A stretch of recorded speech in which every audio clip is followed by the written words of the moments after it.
Zaman sekarang, zaman modern, zaman sudah canggih. Semua sudah serba online. Judi pun didesain dalam bentuk sedemikian rupa yang kita sering sebut dengan namanya slot, judi online, dan lain sebagainya. Malam hari sampai subuh, sampai pagi, full bermain HP, bermain judi online pada malam itu. Selamat sore Wak, selamat sore sahabat semua, selamat sore teman-teman semua. Di video kali ini aku akan membagikan sebuah cerita. Ini catatan, sebagai catatan dulu ya.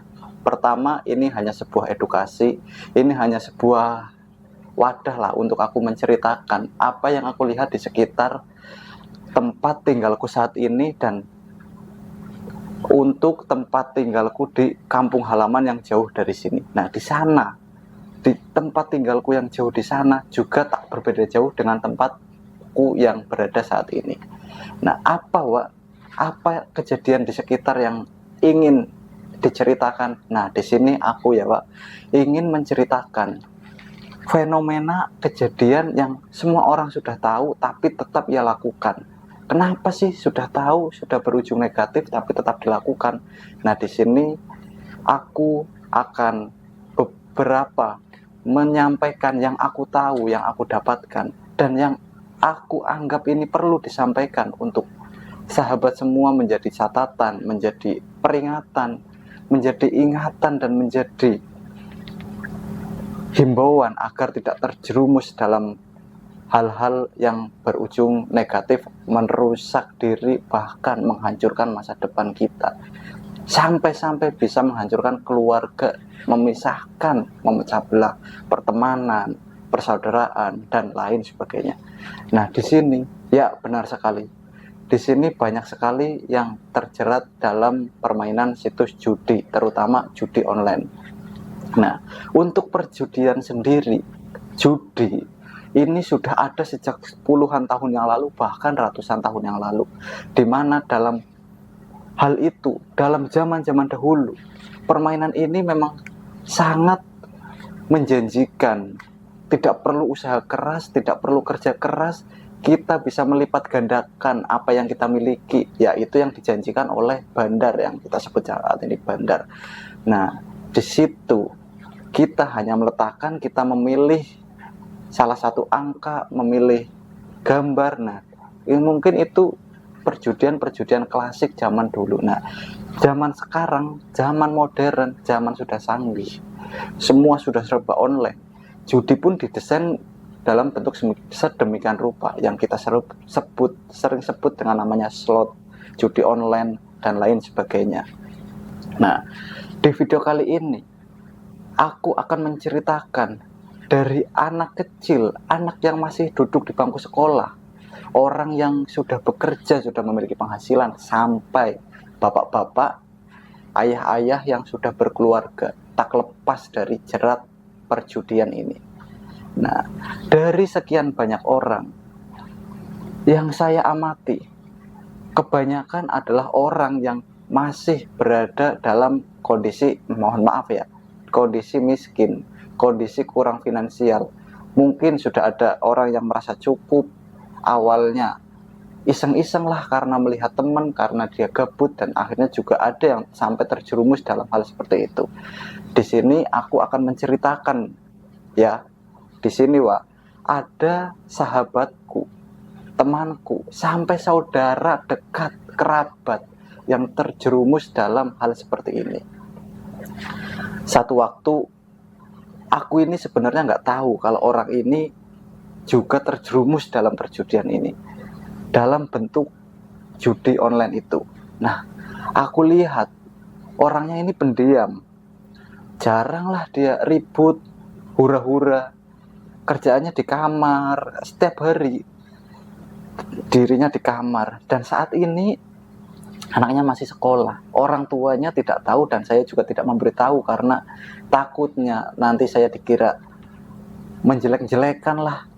Karena saya hanya waktu itu katanya, saya mendengar dari mulut ke mulut, di situ dirinya katanya bermain judi online. Nah, di situ ya awalnya dirinya hanya iseng lah, lihat-lihat di media sosial ada orang yang katanya dari 50.000 menjadi 300.000 menjadi 500.000. Mungkin untuk orang-orang di perkotaan, orang-orang yang sudah level atas, uang segitu itu tidak ada apa-apanya, itu sangat kecil. Tapi jika di kampung, di pedesaan, di tempat tinggal saya khususnya di pelosok di sana, uang segitu bisa untuk bertahan selama 5 hari, 2 minggu. Bahkan jika untuk yang berkeluarga, bayangkan saja kerja di kampung dengan gaji yang maksimal itu yang 100.000 sehari, ini sudah lumayan besar, sudah besar. Apalagi ini hanya dengan bermain HP, dengan menggunakan handphone, dirinya bisa menghasilkan dari 50.000 menjadi 500.000. Nah, dari pernyataan yang disampaikan dari mulut-mulut orang yang mengatakan yang saya dengar ini, saya membuktikanlah. Saya diam-diam mengamati orangnya. Ya, benar saja, ternyata dirinya ini, orang tersebut itu sering duduk di kamar, bermain handphone, HP miring, kadang HP miring di pojok. Dia tak mau diganggu. Nah, efeknya apa, Bos? Di sini orang itu, anak tersebut, kita sebut saja namanya dengan Eko. Si Eko itu yang masih merupakan saudara dekat, masih saudara lah, kerabat. Nah, di sini dirinya ini sering duduk sendiri di pojok kamar. Saat dia duduk, dia tak mau diganggu. Dia hanya minum, ngopi, merokok. Nah, di situ efek yang paling terlihat menurutku, mungkin orang tua si anak ini tidak menyadari ya, dirinya menjadi sangat malas, tidak mau beraktivitas, tidak mau bergaul. Di sini hanya HP, HP, HP setiap hari. Kalau untuk sampai ke hutang, sampai ke pinjaman online, mungkin anak ini tidak sampai ke langkah seperti itu. Dan mudah-mudahan tidak akan sampai dan jangan sampai. Karena jika sudah sampai seperti itu, mungkin kelanjutannya bisa berakibat sangat fatal dan merusak masa depan anak ini. Karena saat ini masih duduk di bangku sekolah dan anak ini masih memiliki masa depan yang sangat panjang. Ya, itu tadi yang ada di lingkungan saya. Yang saya ceritakan ini adalah kerabat saya sendiri. Nah, ada lagi, waktu saya pulang ke kampung halaman, waktu saya pulang kampung, saya di situ ikut nongkrong, duduk bersama teman-teman tetangga saya semuanya. Nah, di situ saya pun kaget dari salah satu sahabat saya ini. Nah, sahabat saya ini sedang ngopi, sedang ngerokok, tiba-tiba ada yang nyeletuk, depo lah, depo 50. Nah, gitu.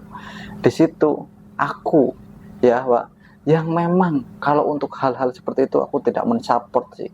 Di sini aku hanya diam saja, walaupun secara nggak langsung itu adalah kode keras, minta, ya biasalah anak perantauan pulang kampung pasti ya kasih lah, ngasih. Tapi kalau untuk hal seperti itu aku angkat tangan, nggak mau. Takutnya malah aku nanti dibilang menjerumuskan, nih masuk. Nah, nanti malah dibilang begitu. Nah, dari situ aku awalnya tercengang melihat kondisi yang dimana di kampung hidup susah, tapi malah ditambah susah lagi, makin susah lagi. Dan orang-orang yang sudah terjerumus kasus seperti itu, perjudian online, saya lihat tidak akan ada perkembangan dalam hidupnya. Yang ada malah dia akan semakin kecanduan, terus lagi dan lagi, ingin terus bermain dalam hal seperti itu. Lanjut, di sini saya sekarang berada di salah satu perkotaan di Jawa Barat, tepatnya di daerah Bekasi. Di tempat saya bekerja pun tidak lepas dari hal-hal seperti ini. Ada salah satu seorang dari sahabat saya, kita sebut saja namanya Farhan. Farhan ini awalnya dirinya bekerja bersama saya di salah satu perusahaan tekstil lah di sini. Nah, di sini dia itu sangat semangat bekerja. 1 tahun, 2 tahun, 3 tahun. Nah, 3 tahun menjelang habis kontrak, Farhan ini entah dari siapa ia dapatkan, entah dari siapa dia tahu, dia saat ngopi dan merokok di belakang perusahaan, di tempat istirahat, dirinya ini bermain slot, bermain judi online. Di situ awalnya dia ceritalah, karena kita teman dekat, kita kerabat, kita ini sudah seperti saudara. Aku dan Farhan itu ngobrol. Di situ Farhan menyampaikan dirinya habis mendapatkan jackpot, katanya seperti itu. Dari uang yang awalnya 200.000, kini di saldo yang ia miliki sudah berlipat-lipat ganda menjadi 1 kali UMR. Nah, dia bilang begitu. Itu nggak sampai 1 jam, nggak sampai 2 jam sudah sampai seperti itu. Aku di situ hanya tarik nafas karena aku sudah tahu hal-hal seperti itu nggak akan berujung kebaikan, malah akan berujung negatif ke masa depan kita. Jadi catatan untuk teman-teman yang belum, yang sudah, bahkan yang lingkungan sekitarnya ada hal-hal seperti itu, tolong dijauhi, jangan sampai masuk ke dalam lingkaran seperti itu. Oke, Pak. Nah, lanjut ya. Di sini Farhan ini teruslah bermain. Di siang harinya, di saat jam istirahat makan siang, Farhan ini bercerita seperti itu. Ia menyampaikan bahwa dari 200.000 naik lagi, naik menjadi 5 juta pada saat itu. Siapa yang nggak senang, siapa yang nggak ingin, siapa yang nggak kepengen hal-hal seperti itu dengan mudah, tanpa susah payah, tanpa kerja keras, tanpa berkeringat, mendapatkan cuan, mendapatkan uang sebanyak itu. Di sini Farhan keesokan paginya, entah kenapa apa yang terjadi, katanya di malam hari dirinya ini bermain lagi sampai jam 2 pagi. Di situ Farhan yang waktu itu bekerja shift pagi sangat lemas, mengantuk, tanpa, seperti nggak ada gairahnya, nggak ada gairah semangatnya. Di situ aku hanya berpikiran, pasti kena ini. Pas break merokok, di sini Farhan menyampaikan malamnya dia bermain sampai jam 2 pagi. Semua yang dia dapatkan kemarin 5 juta habis dalam 1 malam untuk bermain dalam permainan seperti itu. Setelah 5 juta habis, Farhan ini berhenti? Tidak, masih lanjut terus. Sampai ia sering, bro, ada dana enggak? Nih, aku ada cash. Dia memberi cash ke aku 500.000, aku transfer. Awalnya ya karena aku memang tidak ada ATM ya, kartu ATM aku sudah terblokir sejak dari awal masuk kerja, dan aku hanya ada rekening M-Banking. Nah, di situ juga dirinya ini mulai bermain lagi, mulai kecanduan terus. Akhirnya uang dari hasil kerja, uang dari ia bekerja, gajian setiap bulan hanya dihabiskan untuk hal-hal seperti itu. Di sini Farhan sudah habis puluhan juta, nggak nyampe ratusan, infonya seperti itu. Nah, tapi bagi kami seorang karyawan pabrik, karyawan perusahaan yang memiliki gaji UMR, uang yang jutaan, puluhan juta, ini sudah termasuk angka yang besar. Di sini tidak sebentar mengumpulkan untuk kita mendapatkan tabungan sampai nominal segitu. Waktu itu kurang lebih sekitar 50-60 jutaan Farhan ini habis. Nah, sudah habis itu Farhan ini berhenti? Tidak, masih tetap lanjut.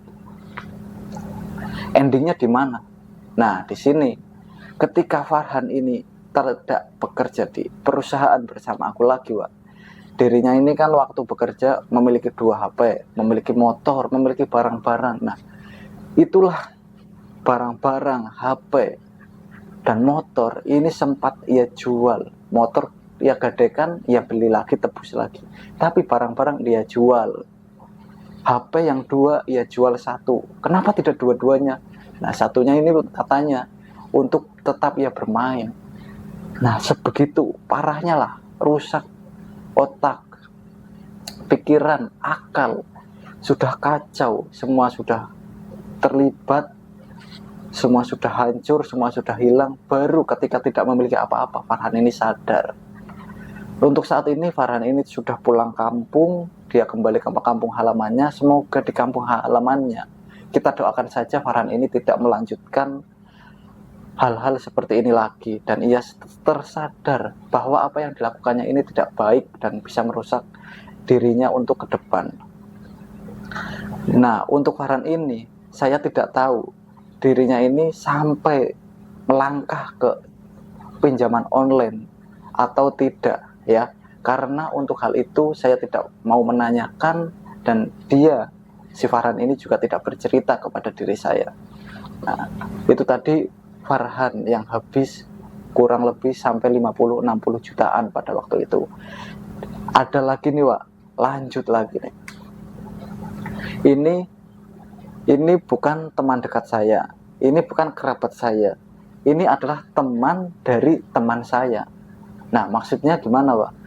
Nah, cerita ini aku dapatkan ya, Wak, saat itu aku saat ngopi bersama temanku. Nah, temanku ini bawa temannya lagi lah. Waktu itu kurang lebih ada 5 orang di situ. Kita ngopi lah sambil menikmati hari libur, hari weekend di sore hari. Nah, temannya ini cerita, woi, ini ada temen nih, katanya dia sudah rungkat habis-habisan, dan sekarang udah nggak tahu mau gimana dia.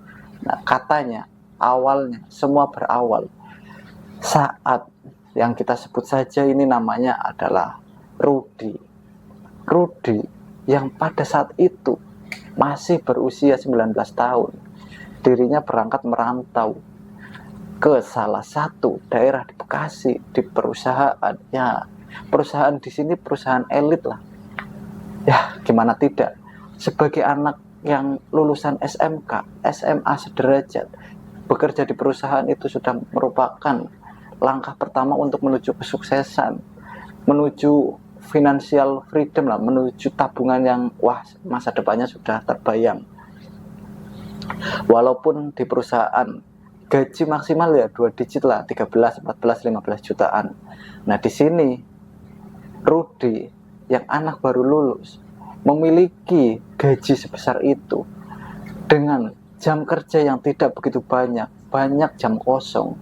Di sini si Rudy ini seringlah meluangkan waktu untuk bermain HP, kumpul dengan teman-temannya di perkotaan. Nah, dari situlah, dari lingkungan pertemanan, dari apa yang dirinya saksikan di dalam handphonenya, semua tontonan, di mana banyak sekali tontonan di HP ini, orang-orang yang pamer flexing, pamer keberhasilan, pamer kesuksesan dari teman-temannya ini juga ada.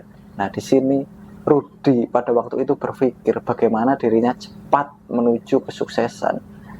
Tanpa ia sadari, dalam posisi Rudy itu banyak orang-orang yang ingin seperti dirinya. Nah, di situ Rudy berpikir, akhirnya ada teman nih menyarankan, Rud, nih ada game, mainnya seru, bisa hasilin cuan. Ada temanku nih, Rud, dari 1 juta bisa jadi 12 juta, bisa jadi 15 juta. Nah, dari situ Rudy kepo lah, tanya-tanya, diajarilah sama temannya ini. Akhirnya Rudy terjerumus, tak lain tak bukan adalah ke dalam judi online, judol. Awalnya Rudy yang saat itu bekerja di salah satu perusahaan terfavorit di Jawa Barat, dirinya ini coba-cobalah 100.000, 200.000. 100.000, 200.000 itu angka yang kecil menurut Rudy, karena gaji pada saat Rudy bekerja ini sudah besar lah, sudah lumayan besar. Nah, pada saat itu Rudy juga sudah memiliki motor, dia sudah membangun rumah, dirinya sudah memiliki tabungan-tabungan yang lain. Nah, di situ Rudy kecanduan lah, hari berganti, minggu, bulan. Di situ Rudy yang awalnya pandai mengatur keuangan, bisa menyisihkan, membagi-bagi dari hasil kerjanya dibagi untuk tabungan segini, untuk kampung halaman segini, untuk hal-hal keperluan makan, untuk jajan. Nah, itu masih sisa banyak dari gaji yang Budi terima. Di sini setelah mengenal yang namanya judi online, setelah mengenal yang namanya slot, semua berubah. Tak ada lagi tabungan, tak ada lagi jajan, tak ada lagi ngirim ke kampung halaman. Budi ini hanya fokus bermain, dan bermain.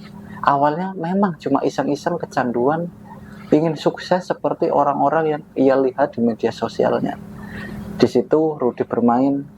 Pernah satu ketika nih, teman saya tadi cerita, Rudi tidak masuk gara-gara dirinya ini di malam hari sampai subuh, sampai pagi, full bermain HP, bermain judi online pada malam itu. Temannya Rudi yang tinggal bareng bersama Rudi dalam satu kontrakan itu hanya berusaha mengingatkan, tapi yang namanya otak penjudi, yang namanya orang sudah kecanduan, mau diingatkan sekeras apapun, mau diingatkan seperti apapun, dirinya tetap mengelak, dia tetap mempertahankan pendiriannya. Bahkan ketika semua tabungan, waktu itu temannya Rudi ini menceritakan tabungan Rudi yang pada saat itu di kisaran 80 jutaan. Mungkin untuk kalangan menengah ke atas 80 juta itu uang sedikit, tapi untuk orang seperti saya di karyawan perusahaan yang UMR, apalagi saya UMR 5 juta 5 juta untuk biaya hidup aja 2 juta 3 juta per bulan, apalagi ini 80 juta habis. Bisa dibayangkan pusingnya seperti apa. Rudi pun pada malam itu, pada hari itu dirinya izin tidak masuk bekerja. Untuk apa? Untuk istirahat? Oh tidak, Rudi ini tetap lanjut terus. Dirinya tetap pure bermain, habis-habisan, tidak sampai 1 bulan. Semua Rudi ini berubah. Awalnya yang beli motornya ia gedekan. HP dia dari iPhone pada waktu itu sudah upgrade, sudah bagus lah, ganti ke Android. Nah, barang-barang yang ia miliki sudah habis jual. Nah, di situ Rudi yang harusnya dengan dirinya bekerja di tempat yang bagus, di tempat yang menjanjikan, dirinya ini si Rudi harusnya bisa menata masa depannya untuk jadi lebih baik, untuk menata masa depannya ini udah cerah, harusnya seperti itu. Nah, walaupun si Rudi ini sudah habis hampir 100 juta, dirinya berhenti hanya waktu itu sadar setengah sadar, kurang lebih 1 bulan 2 bulan, tidak sampai 3 bulan pada waktu itu. Dirinya katanya bercerita ke sahabatnya, nah enggak, kapok. Nah, dirinya mengatakan ke temannya itu karena pada saat itu sudah habis masa kontraknya di perusahaan itu. Uang sudah habis-habisan semuanya sudah kosong, tabungan sudah tak ada, simpanan sudah tak ada. Semua ini sudah pure, habis semuanya di situ. Nah, si Rudi yang memang sudah habis-habisan, dia hanya bisa katanya sudah ngelantur lah, sudah nggak jelas, sudah bengong. Nah, di situ temannya mencoba mengingatkan, sudah, mencoba menjelaskan, sudah, memberitahukan, sudah, tapi yang memang orang yang sudah kecanduan tidak bisa, sudah sangat susah. Kalau belum habis semuanya ini belum bisa berhenti. Nah, Rudi pun juga begitu. Selang beberapa bulan Rudi mulai tersadar, mulai pulih kembali. Walaupun semuanya sudah habis, Rudi ini berusaha mencari pekerjaan lagi. Karena umurnya yang masih muda, masih 20-an tahun, di situ Rudi pun masih bisa bekerja lagi. Rudi ini diterima kerja di salah satu perusahaan lagi di Jawa Barat. Nah, di situ walaupun gajinya tidak sebesar di sebelumnya, Rudi ini yang katanya ingin berhenti. Setelah bekerja, apa yang terjadi? Mulai lagi. Rudy ini katanya pengen mengembalikan uang-uangnya yang dulu hilang. Alhasil Rudy kosong. Sampai sekarang tak ada hasil apapun. Dari bekerja, dari 2014 sampai sekarang 2025 dirinya ada di kampung halaman, sudah tidak merantau lagi. Di kampung halaman dia hanya kosong, diam, bengang-bengong, meratapi semua yang telah hilang. Itulah efek dari pengaruh judi online utamanya ya. Nggak hanya judi online, perjudian. Semua hal-hal yang kecanduan pasti berujung dan memiliki efek yang tidak baik. Efeknya pasti negatif. Walaupun semua teman-teman saya ini tidak sampai ada yang melakukan hal-hal yang sangat fatal seperti bunuh diri, melukai, berhutang ke pinjaman online sampai berjuta-juta, sampai rumahnya disita, itu tidak ada ya untuk sahabat saya. Mungkin di luaran sana ada yang lebih parah lagi, ada yang lebih memprihatinkan lagi. Tapi apapun itu alasannya, apapun itu bentuknya, jangan sampai sahabat-sahabat semua, wak-waku semua ya, jangan sampai ada yang terjerumus dalam bentuk perjudian apapun. Karena semua pemain judi, semua penjudi, tidak ada yang berakhir bahagia. Titik. Ya, ini video ini saya buat hanya untuk memperingatkan, mengedukasi, memberitahu. Karena semua orang kalau langsung, secara langsung diberitahu, apalagi saya yang notabene masih anak umur 20-an, memberitahu orang-orang yang lebih tua, tentunya dia akan mungkin marah, satu sisi marah. Ngapain ini anak kecil memberitahu aku orang tua, sok-sokan. Nah, tapi kalau melalui video seperti ini, kalau orang itu menonton, semoga bisa tersadar. Terima kasih. Assalamualaikum warahmatullahi wabarakatuh.